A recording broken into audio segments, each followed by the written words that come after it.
Hey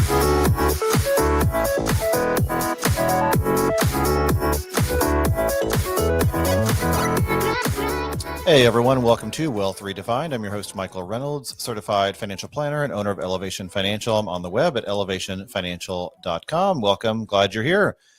Today we're going to talk about college funding and some of the options for college funding. So the question is, what are my options for college savings for my child? That's the question we're going to answer today. So saving for your children's college education is pretty important. It's one of the most significant decisions you'll make as a parent, how to handle that. The cost of higher education is rising. It's pretty expensive, and it gets more expensive every year, it seems. So, it's a good idea to start planning early and think about your options and understand those options. According to the College Board, the average tuition and fees for a 4-year public university have increased by over 30% over the past decade, which outpaces inflation, wage growth. The trend does not show any sign of slowing down, and it makes it pretty challenging for families to afford college without taking on debt or other ways to handle it. So starting to save early gives you a huge advantage because if you begin college savings early, you benefit from the power of compound interest and growth, which allows your money to grow longer over that time. And so it helps you accumulate more funds, which can reduce financial stress as you have a child approaching college age because you've been saving early and letting that growth compound over time. So it's also helpful to show your children that you're committed to a long-term savings goal. It shows importance placed on education. It's an example of setting a goal, and it's a really positive example overall when it comes to money management for your children. So it's easy to get overwhelmed. A lot of parents feel overwhelmed by the prospect of college savings. The complexity of different options, competing financial priorities can really make it stressful. So just keep in mind first that any amount saved is better than none. So whatever you can do, that's better than nothing. And so by understanding your options, you can kind of navigate this with a little more confidence. And so we're going to dig into this first with one of the most common options, which is the 529 plans. You've probably heard of these. They're a popular and pretty effective way to save for college. It's a tax advantage investment, and it's specifically designed to help families save for education costs while giving you some tax and financial benefits as well. So there are two main types of 529 plans. There's savings plans and prepaid tuition plans. The most common 529 plan is the savings plan. It's similar to a retirement account. It allows you to invest your contributions in a variety of mutual funds or other investment options, and the earnings in these accounts grow tax-free, and the withdrawals are also tax-free when used for qualified education expenses. So it's kind of like a Roth IRA, but for college. So it not only includes college tuition and fees, but things like room and board, books, and you can use up to $10,000 per year as of this particular date of this episode for K through 12. So many states also offer tax benefits like deductions or even credits for contributions. So that can make 529 plans even more attractive for college savings. So prepaid tuition plans, on the other hand, allow you to kind of purchase credits at today's tuition rates to use at participating college and universities in the future. So these plans can give you peace of mind by kind of locking in current tuition rates, but they're also less flexible because it doesn't really, give you the option of investing and growing and using it for different things. It's just kind of a locking in of a rate. And so there can be restrictions also in where the funds can be used. So just be sure you kind of decide carefully and think about those options. Setting up a 529 plan is pretty straightforward. You generally do it directly through your state's plan on their website. A financial advisor can help walk you through this as well. And most plans have a low minimum contribution, and you can typically set up automatic contributions to just do a monthly savings amount, for example, each month. So also anyone can contribute to a 529 plan, which makes it easy for grandparents or other family members or even friends to help support your child's education savings. All right, so that's one of the most popular 529 plans, but let's talk about alternative savings options. So one is called a Coverdell ESA. These are not as popular anymore. They used to be more popular. They're similar to 529 plans, but they have some differences.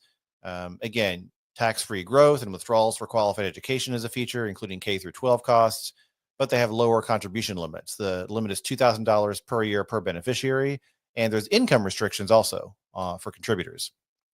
So they sometimes give you more investment flexibility. That's one of the features. But again, low contribution limits, income restrictions. Also, contributions have to stop when the beneficiary reaches age 18 unless there's special needs. And the funds have to be used by the beneficiary by age 30 unless it's transferred somewhere else. So there's some definite restrictions there. It's right. They're not as popular anymore. But they do exist. Next, there's UGMA and UTMA accounts. UGMA and UTMA accounts, UGMA or UTMA, they're custodial accounts, and they let you save and invest on behalf of a minor child. The accounts offer more flexibility in terms of how the funds can be used because they're not restricted to educational expenses. However, they don't give you the same tax advantages as 529 plans or covered LESAs. Once the child reaches age of majority, which can vary by state, sometimes it's 18, sometimes it's 21, they gain full control of the account. And that can be kind of a concern for some parents. They may not like the idea of their child getting full control of this account when they reach 18 or 21. Also, these accounts can impact financial aid more significantly than 529 plans. So, not my favorite, but they're an option. There's also savings bonds. There are Series EE and Series I bonds, and they can be used for college savings. These government-backed securities are kind of a low-risk way to save for college with some tax benefits. The interest earned on these bonds can be tax-free if used for higher education costs and if certain income requirements are met.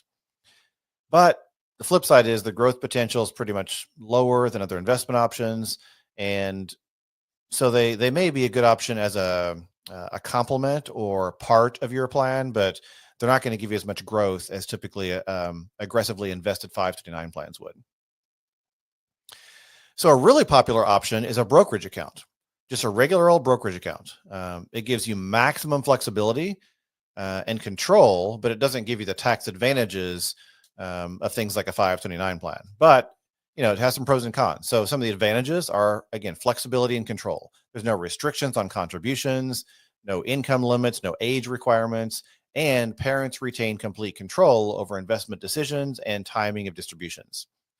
So you basically set up a brokerage account, label it, even mentally label it or literally label it in your custodian account as college savings for your child. And that can be just what you plan on using for college savings. Also, the investment options are vast. You can invest in pretty much anything, stocks, bonds, mutual funds, ETFs, alternatives, whatever you want. No penalties also if you don't use it for education. So if you use it for something other than education, there's no penalties. It's totally liquid. It's your account. No mandatory distributions.